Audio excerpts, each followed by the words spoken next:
જ્યાં સુધી જ્ઞાન થાય પછી અકડ ન થવું યાદ રાખજો. અકડ થઈ ગયો એટલે જ્ઞાન જતું રહેશે, તો ખાલી સમજણ કહેવાય એને જ્ઞાન. જ્ઞાન થઈ ગયા પછી અકડ ન બનવું. બસ એમ અહીંયા બલિરાજા પાસે ભગવાન વામન બનીને ગયા છે. આજે વિષ્ણુ વામન થઈને ચાલી આવે. બલિરાજા પાસે આવ્યા બ્રાહ્મણના રૂપમાં. બલિરાજાએ સ્વાગત કર્યું અને એ સમયે કીધું, માગો ભૂદેવ, શું આપું? બલિરાજાને કીધું, 3 ડગલા પૃથ્વી. બલિરાજા કે કંઈક હારું માગો નહીં, હું બાળક જેવું માગો છો, તમે વડીલ જેવું માગો. એટલે શુક્રાચાર્ય, બલિરાજાએ 2-3 વખત કીધું 3 ડગલા પૃથ્વી. એના ગુરુ શુક્રાચાર્યએ ધ્યાન લગાવ્યું, જોયું તો કે આ વામન નથી, વિરાટ છે. બલિરાજાને કઈ આપતો નહીં, તને લૂંટી લેશે.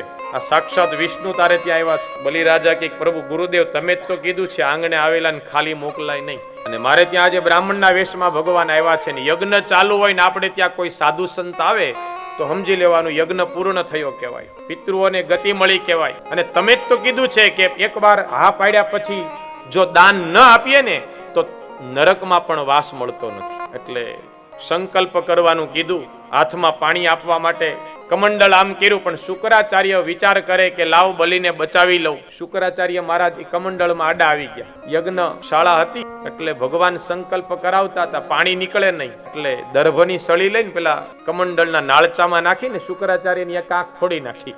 એટલે ભગવાન એવું કહે કે ગુરુની દ્રષ્ટિમાં ભેદ હોવો જોઈએ, એની માટે તો બધા સરખા જ હોવા જોઈએ. આની દ્રષ્ટિમાં ભેદ છે એટલે ભગવાને આંખ ફોડી નાખી. વળી પાછો સંકલ્પ કરે, વળી પાછા શુક્રાચાર્યનું છે કે બીજી આંખે ફોડી નાખશે, એની કરતા હવે જવા દે સાઈડ, થાવ બાડું થઈ જવાશે. પછી ભગવાને સંકલ્પ કર્યા, 3 ડગલા પૃથ્વી બલિરાજા કે આપી. જેવો સંકલ્પ થયો એટલે ભગવાન વામન માંથી વિરાટ થયા. પછી તો બલિરાજા આમ નામ જોતો રહ્યો. 1 ડગલું પૃથ્વી માપી લીધી, 1 ડગલામાં સ્વર્ગ માપી લીધું. જેવું સ્વર્ગમાં પગ મૂક્યો ને, બ્રહ્માજીને ખબર પડી કે આ તો મારા નારાયણનો પગ છે. એટલે બ્રહ્માજીએ કમંડલ માંથી ભગવાન નારાયણનો ચરણ ધોયું. ઈ જ ચરણમાંથી નીકળેલી ગંગા આજે આપણા ભારત દેશમાં વહે છે, જેને આપણે ભગવાન વિષ્ણુ પગમાંથી ઉત્પન્ન થયેલી ગંગા. અને એ જ ડગલામાં પૃથ્વી, 1 ડગલામાં સ્વર્ગ. 3જું ડગલું બલિરાજાને કીધું, 3 ડગલાની આપણે વાત થઈ છે, 3જું બાકી છે. બલિરાજા કે મારી પાસે હતું એ બધું તમે લઈ લીધું, હવે હું પોતે વધ્યો, મારા ઉપર મૂકો. એટલે બલિને પાતાળે મૂકી દીધો, પાતાળનું રાજ આપી દીધું. પછી ભગવાને બલિરાજાને કીધું કે હવે તું કઈક માગ મારી પાસે. એટલે બલિરાજાએ કીધું તો તમે મારી સાથે કાયમ માટે અહીંયા રહ્યો. તો ભગવાન દ્વારપાળ બનીને રહ્યા. અને આ બાજુ લક્ષ્મીજી ગોતતા ગોતતા આવ્યા ભગવાનને. નારદજીને કહે કે ભગવાન ક્યાં? ગોતવાની જતા નોકરીએ લાગી ગયા છે. કે કેમ નોકરી? કે હા તમારા ખર્ચા કે પોહાતા નથી, ડબલ પાળી કરે છે. કે ક્યાં? કે બલિરાજા પાસે. કે કામ કરો, બલિરાજાને બેન નથી, તમે એને રાખડી બાંધવા જાઓ. લક્ષ્મીજી બલિરાજાને રાખડી બાંધવા માટે આવે છે. રાખડી બાંધી એટલે બલિરાજા કીધું, માગો બેન, તમને શું આપું? લક્ષ્મીજી કે આ દ્વારપાળ જોવે છે.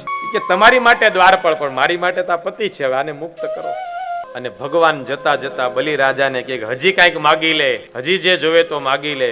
ત્યારે બલિરાજાએ એટલું જ કીધું, યહ પ્રેમ સદા ભરપૂર રહે, ભગવાન તુમારે ચરણों में, यह प्रेम सदा भरपूर रहे, भगवान तुम्हारे चरणों,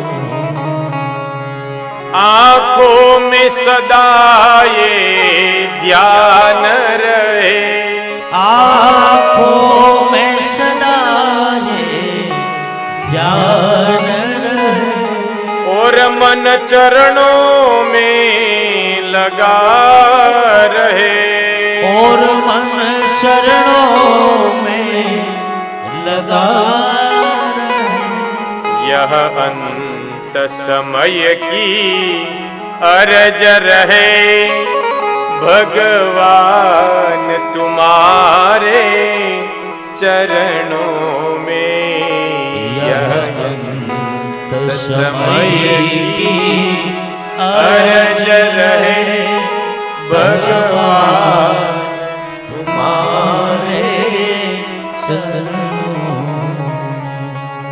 આ બલિરાજાની ભગવાને કથા બતાવી.